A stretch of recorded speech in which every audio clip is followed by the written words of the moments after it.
Hello, thank you for joining us. We're thrilled that you're interested in becoming a trained volunteer for Project Wingspan, and we hope that you enjoy this webinar series. My name is Amber Barnes, and I am a wildlife conservation ecologist with the Pollinator Partnership and the Native Plant Materials Coordinator for Project Wingspan. In this presentation, I'm going to talk to you about Project Wingspan initiative and provide you with background information to give you a better understanding of what this innovative conservation project is all about. In our next video in the series, we'll review our protocol and teach you how to properly collect seed from the landscape. This webinar series is geared towards team leads and data collectors and will provide guidance on collecting seed for Project Wingspan, and will review information, protocols, and forms related to the project in order to standardize the seed collection process to ensure responsible collection and data integrity.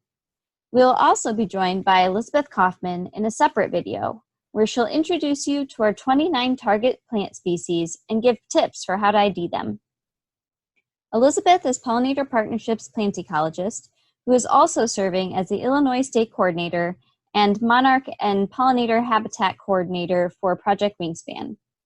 I would also like to give a mighty thanks to Denise Ellsworth, the Program Director for Pollinator Education with Ohio State University, for the assistance in recording this webinar. So first, I'd just like to briefly share a little bit about Pollinator Partnership's background.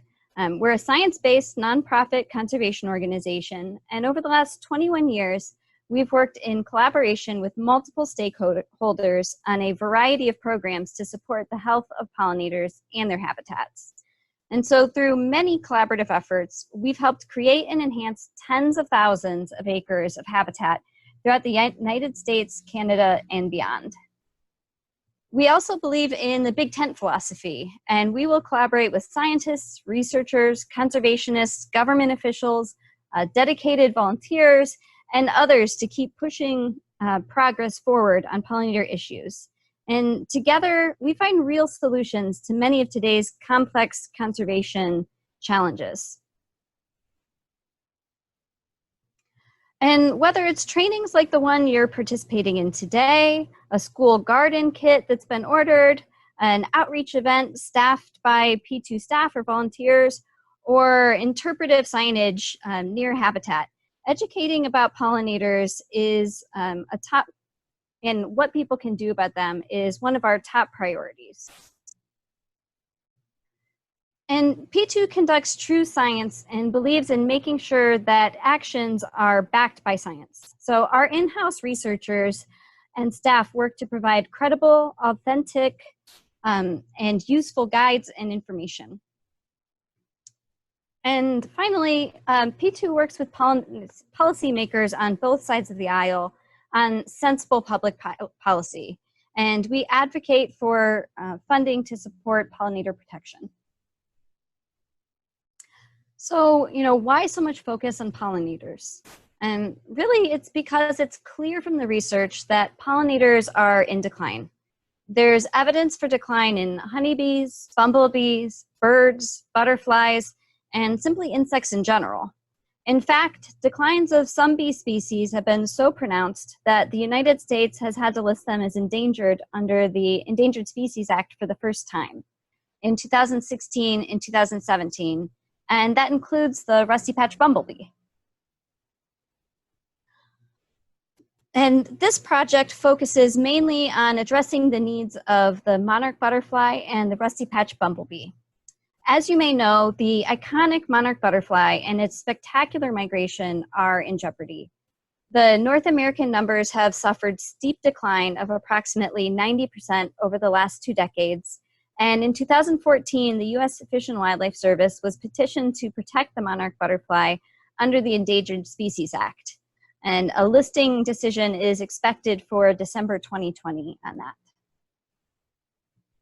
And much like the monarch, the rusty patch bumblebee was a common species 20 years ago with a range across 28 states and 2 Canadian provinces, which can be seen in the gray displayed on the map. Rusty patch bumblebees, Bombus affinis populations, have also seen a swift decline since the 1990s, which earned it placement on the endangered species list in 2017, with a distinction of becoming the first bee in the contiguous 48 states to be declared endangered.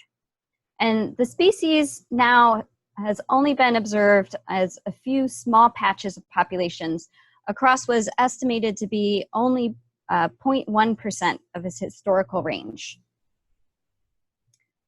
And it's become clear that in order to help improve our landscape for pollinators that support our healthy ecosystems and food security, really everyone and every landscape is needed.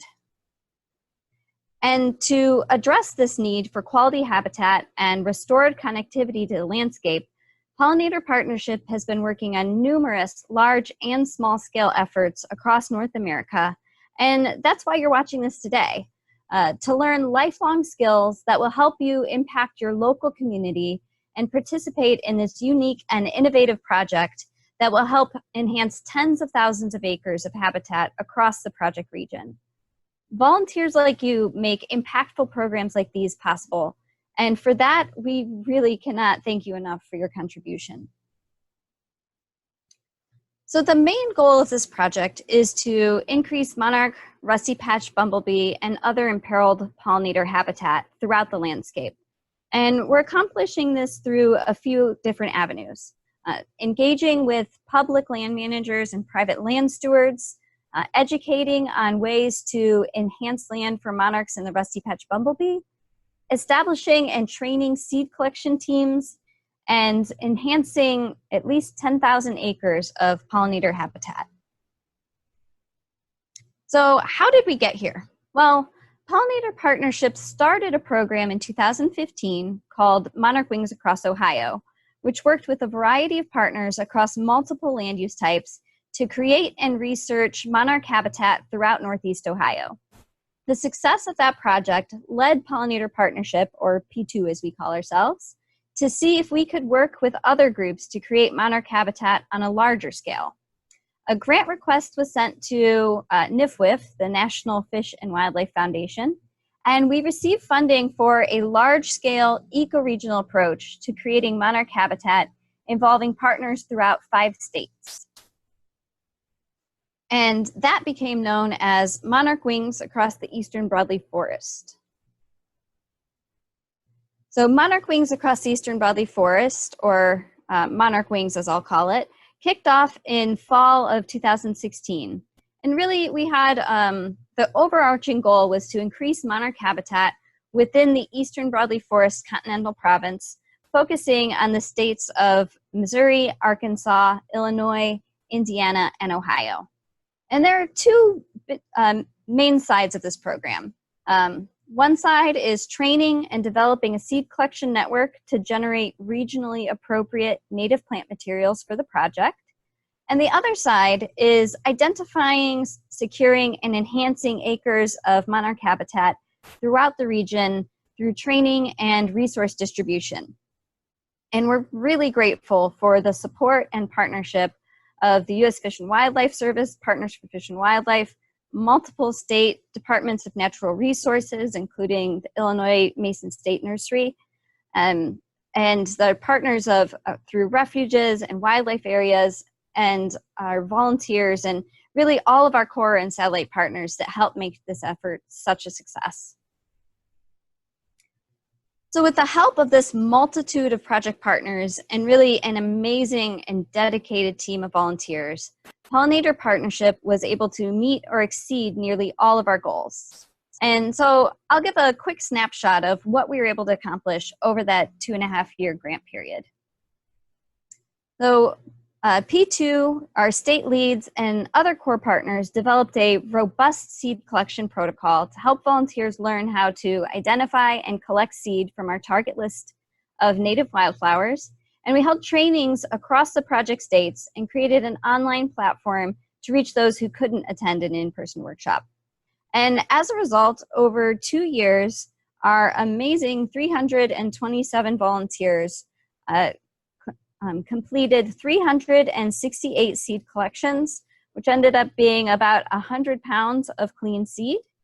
And that resulted in 11,482 seedlings that were able to be grown out.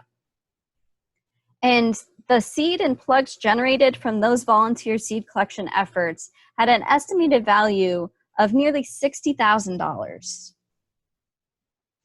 And P2 also worked with project partners throughout the 5-state focus area to identify, secure, and enhance over 27,000 acres of monarch habitat throughout the region.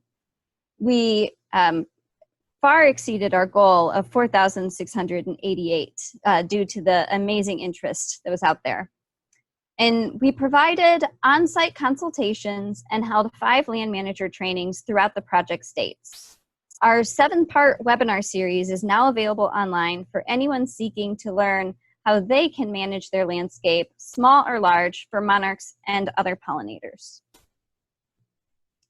And all of this work resulted in tangible, on-the-ground results to improve the quality and connectivity of the landscape for monarchs. And that almost $60,000 worth of plants and seed were sent free of charge to enhance 44 high-quality monarch habitat projects. And in addition, we were able to get funding to 21 other projects to enhance their habitat through seed, plugs, and invasive species control. And really, I'm telling you all of this to show you, what we can really accomplish through Project Wingspan. With monarch wings across the eastern broadleaf forest wrapped up and all of these incredible achievements under our belt, we applied to National Fish and Wildlife Foundation for another 2-year grant, which we titled Project Wingspan. And with this project, we're building upon those foundations laid by our previous efforts and expanding our reach to new project states, including Michigan, Pennsylvania, and Wisconsin, and including the rusty patch bumblebee as a target species in addition to the monarch. So now I'm going to tell you a bit about our goals for Wingspan and how we plan to achieve those.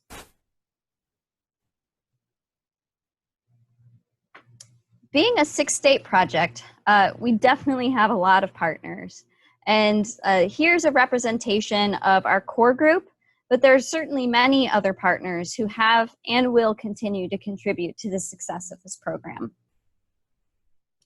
So there are several goals to this project, and the first I'll talk about today is establishing a regional seed collecting program.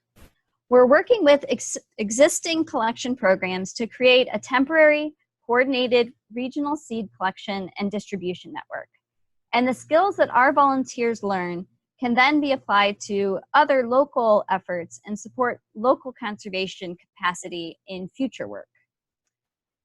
And the reason that this is really important is because regionally specific milkweed and other forage plant seed is typically commercially unavailable in large quantities within much of the country and can be prohibitively expensive for some projects, even when it is available. And so our dedicated volunteers are collecting regionally adapted seed from the landscape, which will then be used for enhancing pollinator habitat throughout the Midwest and Great Lakes region. Our seed collection activities will be focused in 6 states: Illinois, Indiana, Wisconsin, Michigan, Ohio, and Pennsylvania. And seed collection and distribution zones within each state have been identified and established using a mixture of ecoregional and provisional seed zone boundaries. All native plant materials generated from the seed collecting efforts will be redistributed within the same state collection zone in order to maintain genetic variability and resilience across milkweed and forage plant populations, and assist with the goal of enhancing 10,000 acres across the Midwest and Great Lakes region. Our second goal is to provide technical assistance and training for seed collection and planting.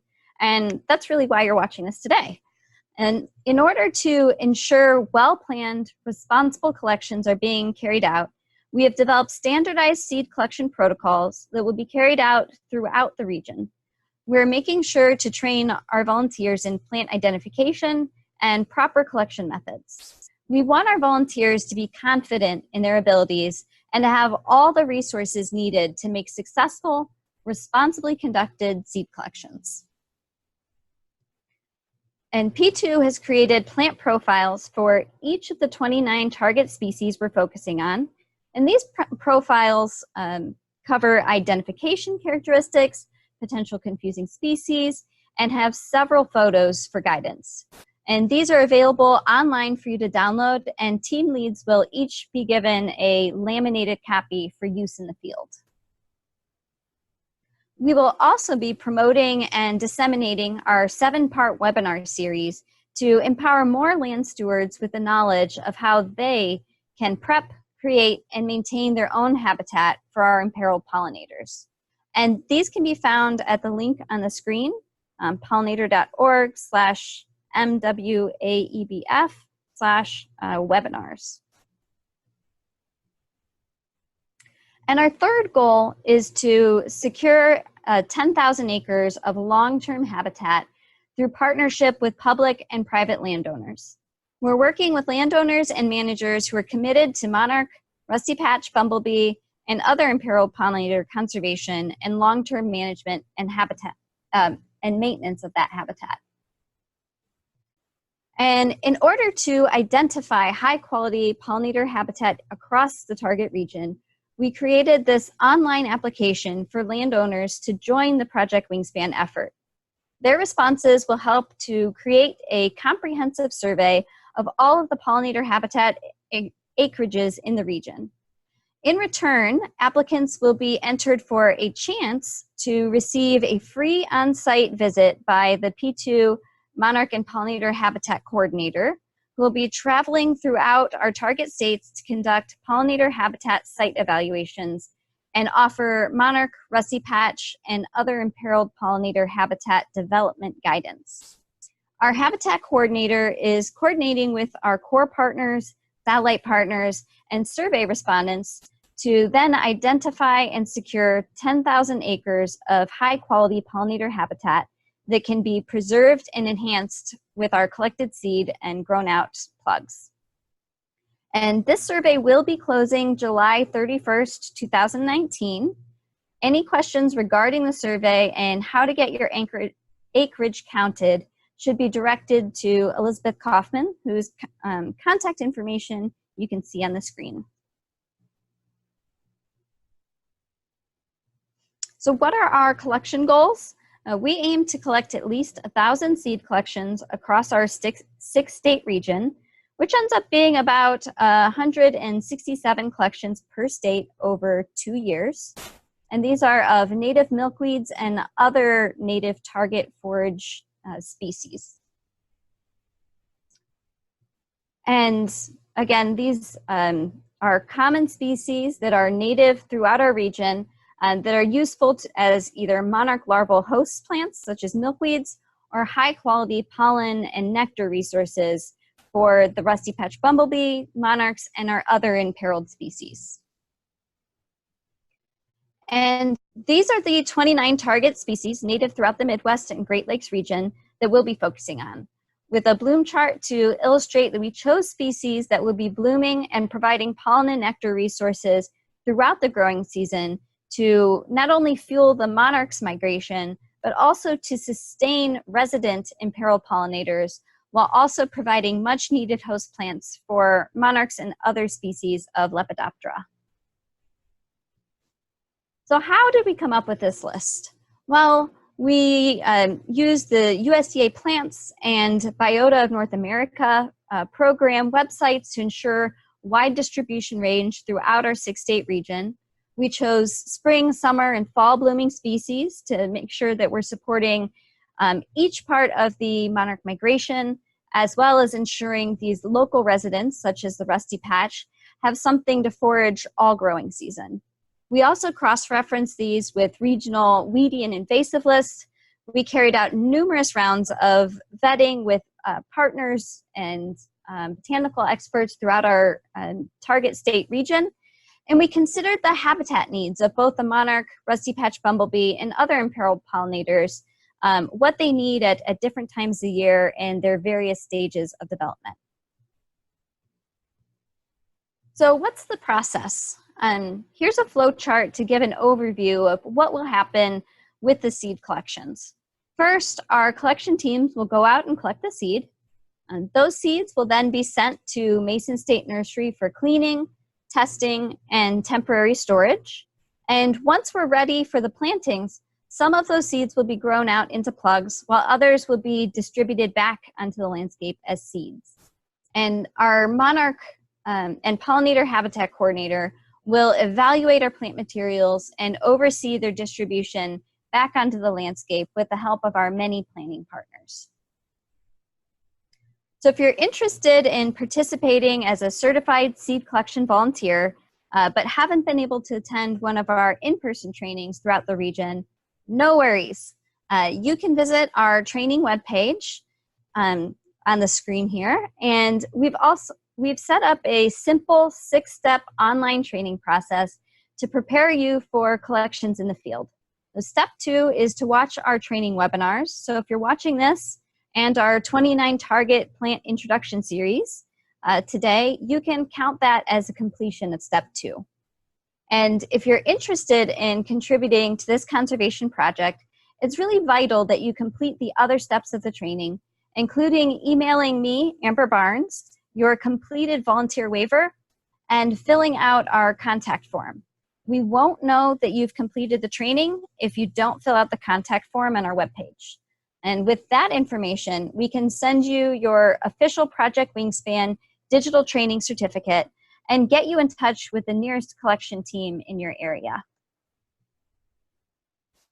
And through this project, we've created several materials to ensure that our collection volunteers are well prepared and conducting high quality, responsible seed collections.